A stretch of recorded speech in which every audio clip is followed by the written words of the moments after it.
Hello, BookTube. Today I thought we'd continue with our Western Canon starter kit.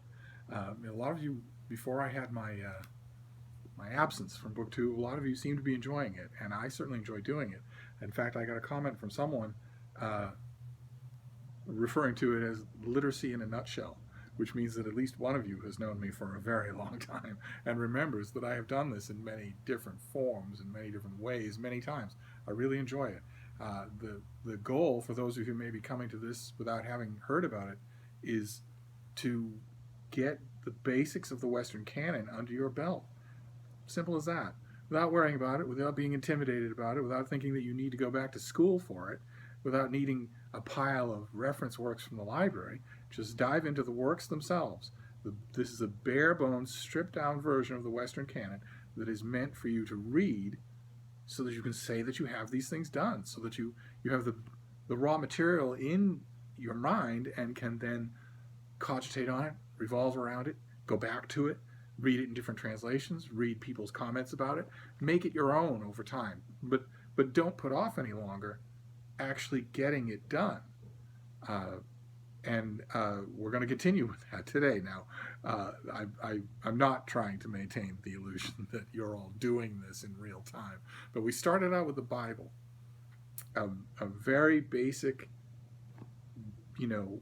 skeleton of the parts of the Bible that you need to read and possess, read and reread and think about. And then we moved on to Homer, the Iliad and the Odyssey. And today we're going to do what could be seen as a continuation of Homer. We're going to do the Greeks, who, in addition to giving us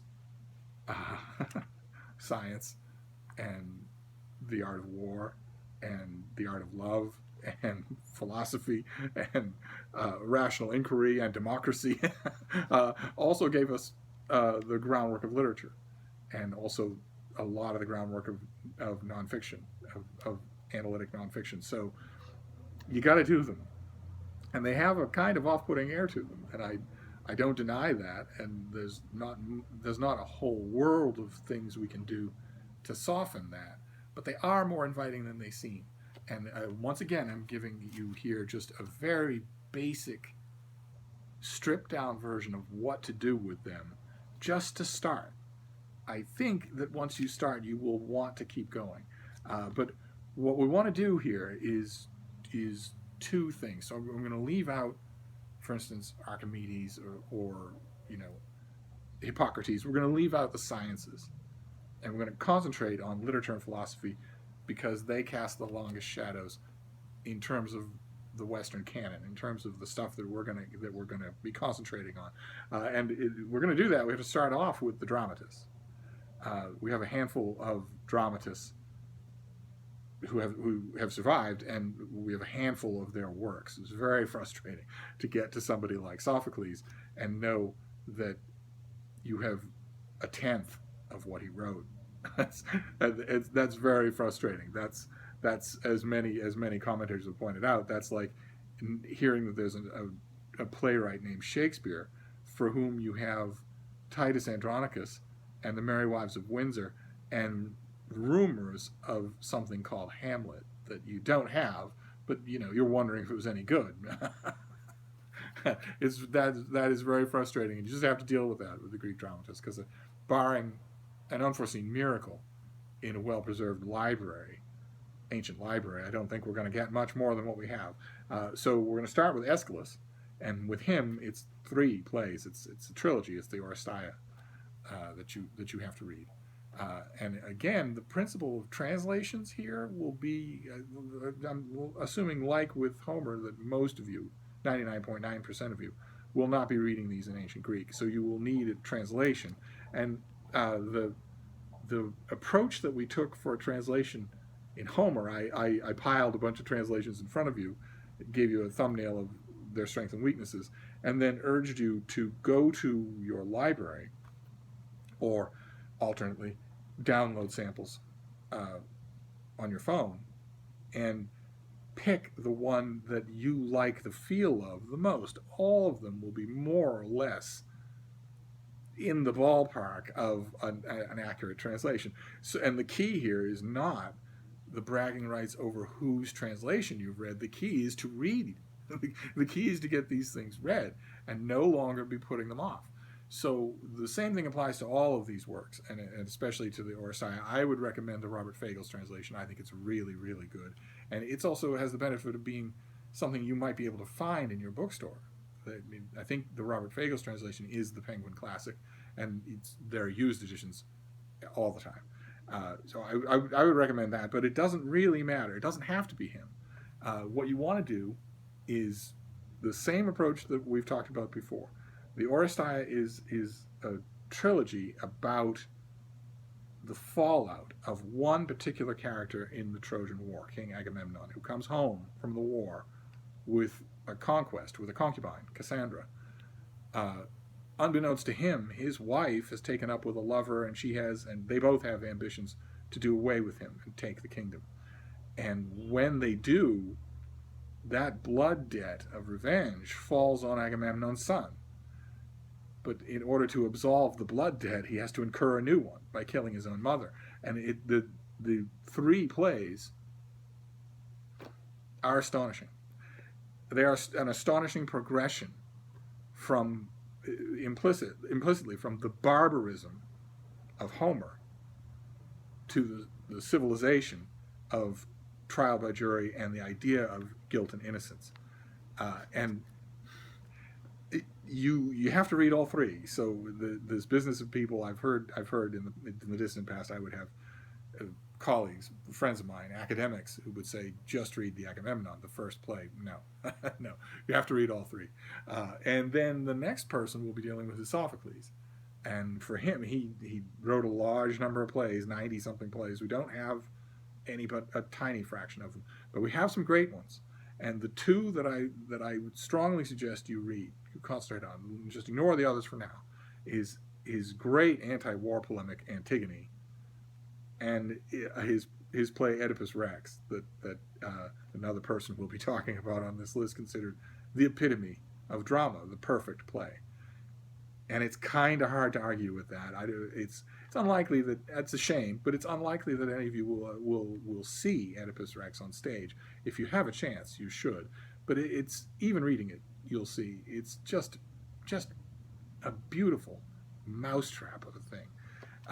And again, look at there've been dozens of translations in the last 150 years. Look at the ones that are available to you and pick the one that you have the easiest time reading, because the key here is to get through the work, know what happens, and then start to think about it, start to make it yours. And the third tragedian that we'll deal with is Euripides.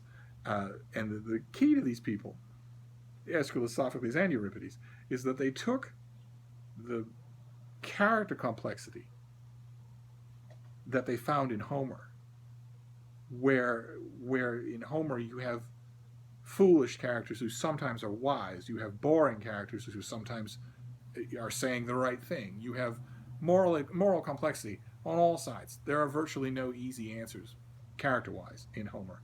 And these tragedians take that element, and then they make one more adventure, one more innovation that we owe to the Greeks, and that is TV.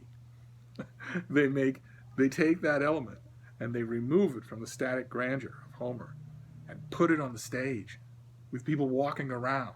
They put great lightning dialogue into the mouths of these folkloric characters that everybody knows, and it is electrifying. And it doesn't get much better at that than Euripides. And the two that I would suggest of his are the Hippolytus and the Medea. But again, the same thing is true with him as with Sophocles and Aeschylus. If you read the two plays that I'm suggesting, and you really like the mind behind them, you have other plays to read, and you should. This is just a start. This is just a beginning. And it's just, 2, 4, 6, 7 plays to get your groundwork, to get your feet underneath you with the Greek tragedians. And then in addition to the tragedians, we have a comedic playwright, Aristophanes. And for him, you would want to read Lysistrata, his play about women deciding to band together and bring an end to war. the hardest thing in the world to convey is humor. Humor has the shortest shelf life. It really doesn't. And until we get to slapstick, we'll get to slapstick soon. But the Greeks don't really do slapstick. The ones that survive don't. And if you don't do slapstick, then what you're left with for humor is wordplay and topicality and association, and those things wither. They wither with time. Shakespeare is 500 years old, and his comedies don't always land. A lot of the lines don't land. The reaction, listening to a 21st century audience as it watches All's Well That Ends Well, is a very different experience. If you just sit outside, not talking about costumes here or mannerisms, if you sit outside the theater and listen to a 21st century audience listening to that play versus a 16th century audience listening to that play, the sound would be completely different. And that gives you an idea of how humor loses a lot in the translation over time, and especially over languages. So someone's upset that I'm dissing Shakespeare. I'm not dissing Shakespeare, though. Wait. And that's just one. That never happens alone in this part of town. That's just one. But that's going to be followed by 20 others. But we'll wrap this up, so it doesn't matter. You can get the broad strokes of Aristophanes' humor with the Lysistrata, and you should know something about it. You should encounter it at least a little. Again, translations would be tricky. None of them are perfect, so just pick the one that you like. And in addition to drama, for the Greeks, we want to touch a little on philosophy, because they imbued their philosophy with literary sensibilities, and those literary sensibilities, like I said, cast a long shadow. So of course we're going to be talking about Plato, who we have a lot of his works. I have a small list of them here that you absolutely have to read. The shorter ones that you have to read are of the Platonic dialogues are the Crito and the Euthyphro. You can do all the others. They get a little bit tedious, but I'm not a big fan of philosophy, as I think some of you may know. But you should do those two to get a real good feel. And then 3 other works. The Republic of Plato, absolutely. Find some new version. It's a longer work, but you really have to read it. Same thing with the Symposium on the nature of love. But also, there are lots of ideas in there that these are rock quarries that later writers have come back to over and over again. And also the Apology, the Last Days of Socrates, for its dramatic invention, if nothing else. Even if you're not talking about its philosophical content, just as a work of drama, you do those things. So that's 5, right? That's Plato reduced to 5 things, and the Republic is kind of long, but even so, that is 1 day's worth of reading, and then Plato. I don't think that's bad. It's a little bit of a bitter pill to swallow, because it's not as easy as the Dramatists. The Dramatists are tons of fun, and this is the first dramatist that we're talking about in this series. We'll talk about others, but since we're talking about plays, I think I should go back and mention that the best possible way to read any play is to get a group of friends together, assign parts, and read it that way. You don't have to memorize the parts. You just read it through together, but different voices, so you've got different personalities behind the parts. If you can do that, you should. Give it a try. You will never have so much fun. And once you do it, you'll find that it's habit forming. You'll want to do it. You'll never want to read a play without doing that, and you shouldn't if you can. So give it a try. But the last one we're going to deal with, the last person we're going to deal with here is Aristotle. Sorry. He's really awful. And he also wrote 80 million things, and we have lots and lots of them. It's the cruelty of random chance. We have a lot of this guy that I really myself wish we had almost nothing. But even so, in terms of posthumous influence, you can't deny it. So I have 2 recommendations here. The 2 of them are whole works of his, the Poetics and the Nicomachean Ethics. Those 2 things you should read. But there's also a book I want to recommend, a specific book. It's the Modern Library Basic Works of Aristotle. It's a nice big thing with very pretty cover, edited by Richard McKeon. And it's a really good job. It's a really good volume to have. I don't remember off the top of my head if the Poetics and the Nicomachean Ethics are complete in it. I think they both are.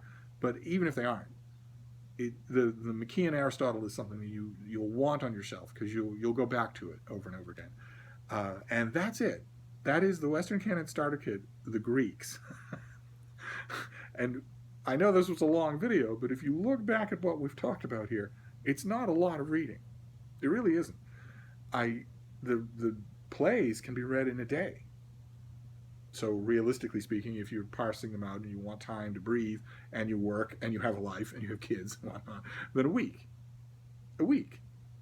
to get the basic skeleton of Greek drama down, to get it under your belt so that you've read it and now can read about it, now can work on it for the rest of your life, as opposed to putting it off.